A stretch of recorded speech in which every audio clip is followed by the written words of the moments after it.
We've lost somebody. There she is. So, happy Mother's Day, everybody.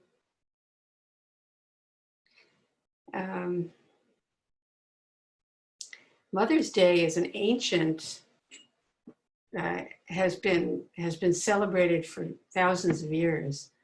During the Greek and Roman times, they celebrated a couple of different goddesses who were mother goddesses.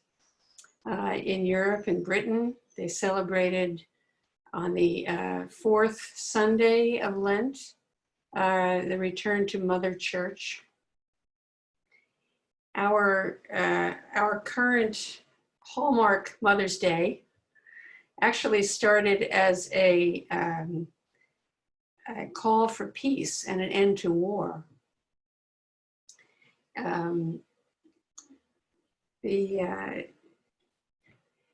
Julia Ward Howe, maybe some of you have heard of her, worked vigorously for women's suffrage and the abolition of slavery. And she was sickened by the carnage and loss of life caused by the Civil War. So she called for women all over the world to come together and create ways of protesting war and to do away with war as an acceptable way of solving conflict. So she gave a talk. It's called the what was it? The Proclamation for Peace, and it opened this way: "Arise, then, women of the day. Arise, all women who have hearts. Whether our baptism be that of water or of tears.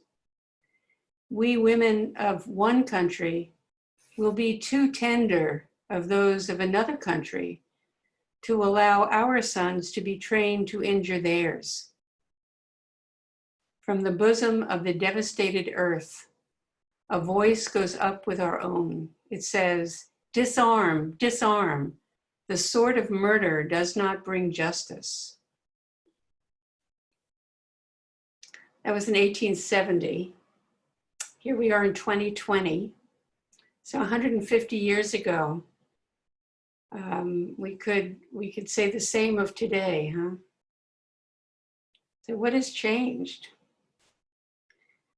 What she expresses in her proclamation for peace is a view that is also thoroughly addressed in our spiritual tradition, going back thousands of years. So we could say this is a perennial wish to find a way of governing ourselves. And in Buddhism, we talk about self-government, governing our own selves first before we can collectively govern in a way that is peaceable. So this is a call to help us wake up to the inevitable suffering that's caused by a mind that separates myself out from the life of all beings. COVID-19 is a current reminder to me that my precious individual life is nothing special in terms of the living matrix of the world.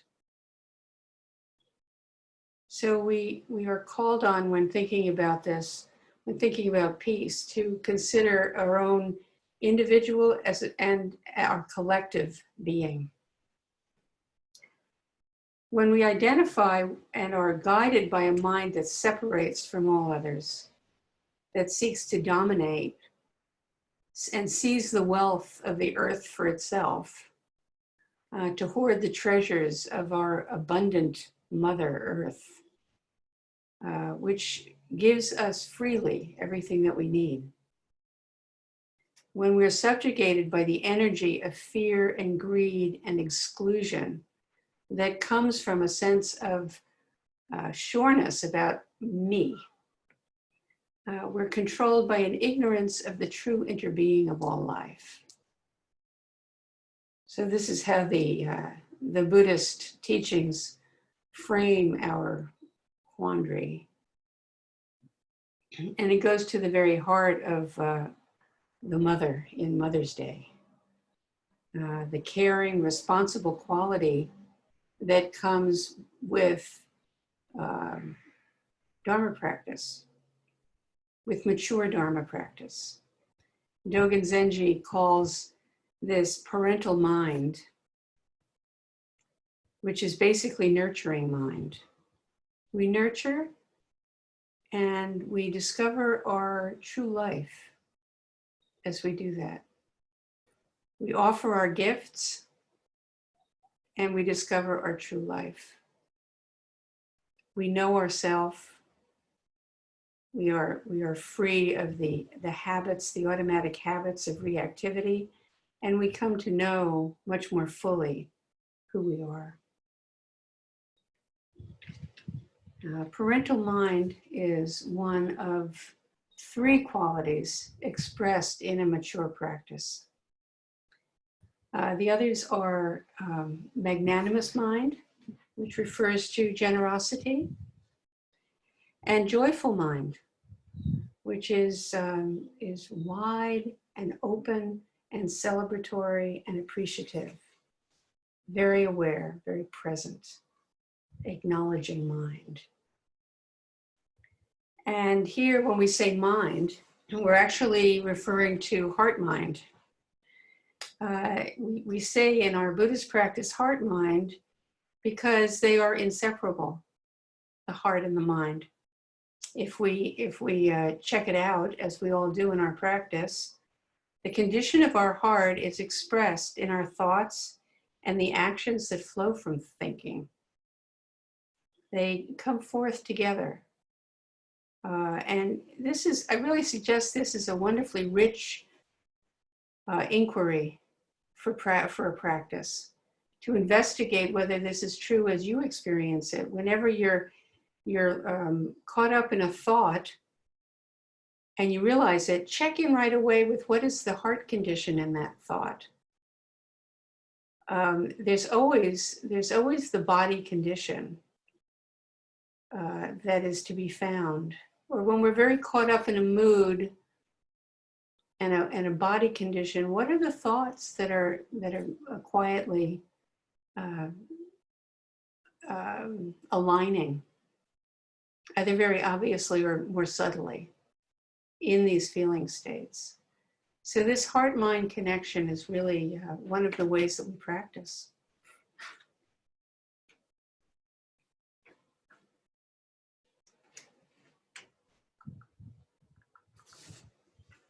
So for a minute, when talking about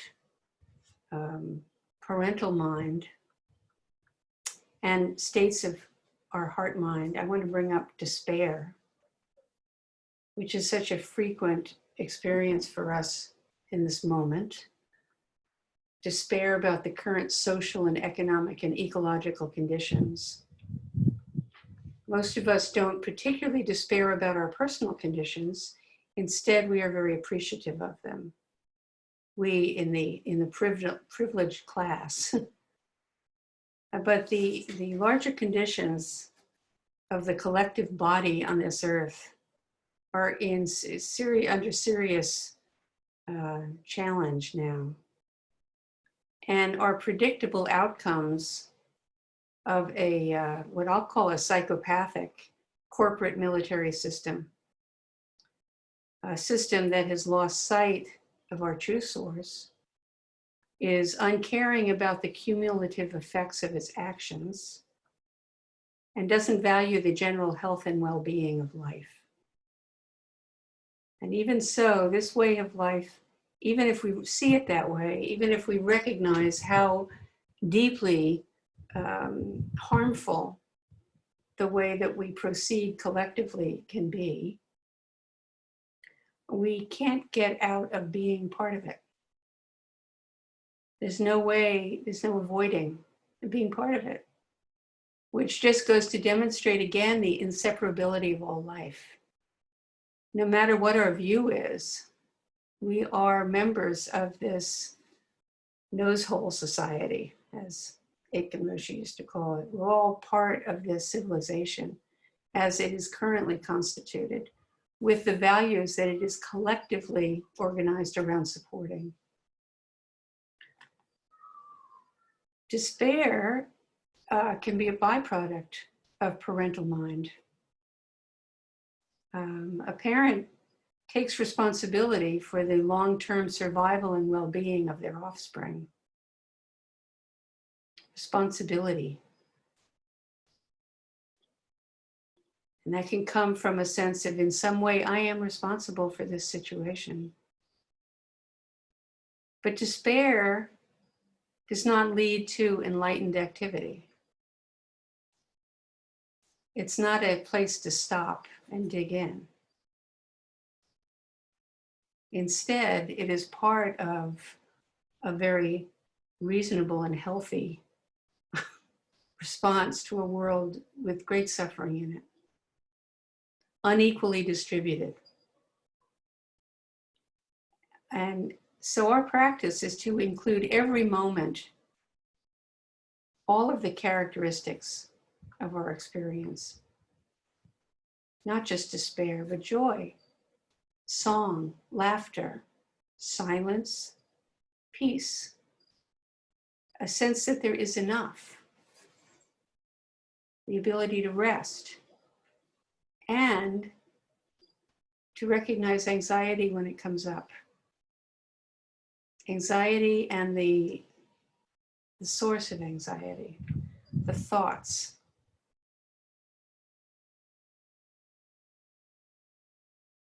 All of it. Parental mind is grounded in the full display that we are called on to respond to. So parental mind is not only acknowledging what is difficult, but also what is wonderful. Taking joy in the joy of others and the well-being of others. Taking joy in our generosity and the generosity of others. Because all of this comes together, they're not separate. There's despair and there's joy.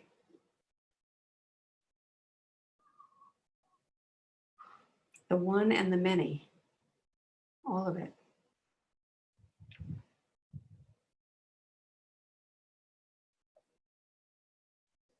So we're always in relationship to everything. Our children and other dear ones in our family, our acquaintances. Many people have mentioned that right now, since you can't be together with people that you know intimately, unless you live together, you might have more connection with acquaintances. Family, friends, communities, we all also are in relationship with ourselves. And we need to bring parental mind to all of these relationships and kindness towards ourselves. Responsibility is not harsh. It's not necessarily harsh. It can be stern. It can be sternly expressed at times, but also joyful or equanimous. It has a lot of different flavors, but there is responsibility that comes with being awake. The earth provides us untold gifts, and we have a responsibility to care for it. All relationships are reciprocal. All relationships interbe. To use, that's what Thich Nhat Hanh, that's the phrase that he has always used, and it's a lovely, simple, straightforward way of expressing our inseparability from everything and each other. So parental mind, or nurturing mind, is what we celebrate on this Mother's Day. We are all mothers, either biologically or through the one life that we share and what we bring what we give birth to in it, what we bring forward into it. Some of us had mothers that we dearly love, perhaps miss if they've died, or they had aspects of themselves that we really appreciate. And some have mothers that are so deeply harmed that we don't really have that kind of a sweet leave taking. So it is our challenge to connect with the sense of what or who has parented me, what has nurtured me in my life. Though we're born individually, we collectively inherit and live out the one life. And we also contribute to it continually. So it's a really wonderful exercise to think about what has nurtured me, what nurtures me now, and how do I nurture? How do I use this precious life? How do I contribute? Am I careless and distracted and entranced by my ideas and emotions? Or am I free to attend to what's at hand and nurture my relationships? To nurture kindliness, even if I don't get it perfectly right. Kindliness with people and animals and plants and the great earth. This is the perennial question and the perennial Dharma talk. You all might be sitting here now thinking, I've heard this Dharma talk. Every week I hear the same Dharma talk. It's true. They always come back to interdependent arising, impermanence, and no separate self. They always come down to taking care with whatever and whomever we encounter. This is the heart of the Dharma forest. This is where we receive and cultivate parental mind. May 10th, this is my older daughter's birthday. She was born on Mother's Day, which I think was very appropriate. I became a mother when she was born. And I was rather old when she was born. I was 36 and really accustomed by that time to my own needs and emotions and hungers and pleasures, and my Zen meditation routine, which I had been at for a good 10 years already. So though I was quite smitten by this amazing little being, over the course of weeks, the parenting thing became real.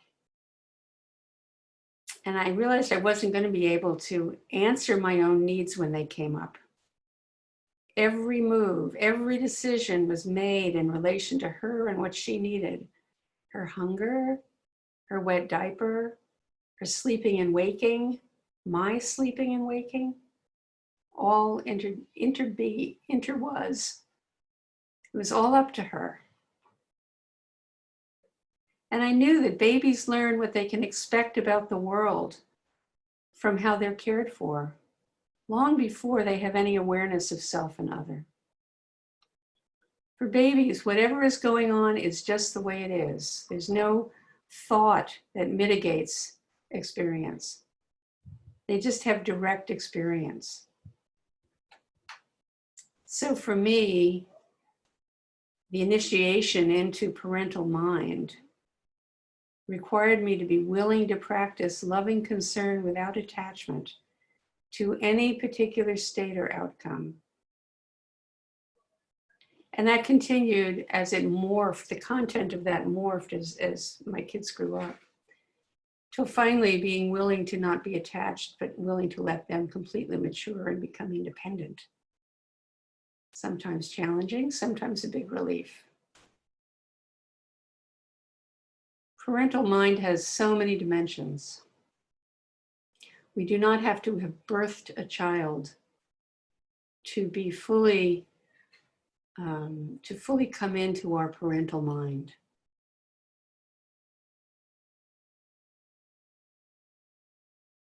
Whatever is directly in front of us is what we wholeheartedly respond to. Dogen Zenji said it in this way. He said, enlightenment encompasses all activity. Another way he said it was, enlightenment is actualized only within activity. Wholehearted participation in every activity. This is parental mind. Full engagement. Full responsibility for our experience. So this kind of describes the selfless striving that expresses parental mind. It is not me changing the diaper. It is the awakened activity of diaper changing.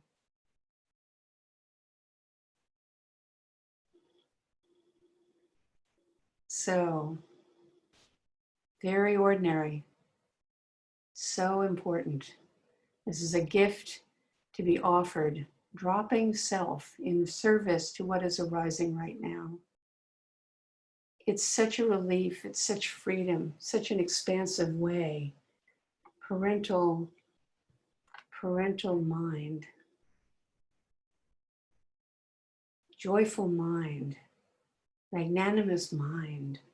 They're not separate from each other, these qualities, but we're just pointing at from different angles.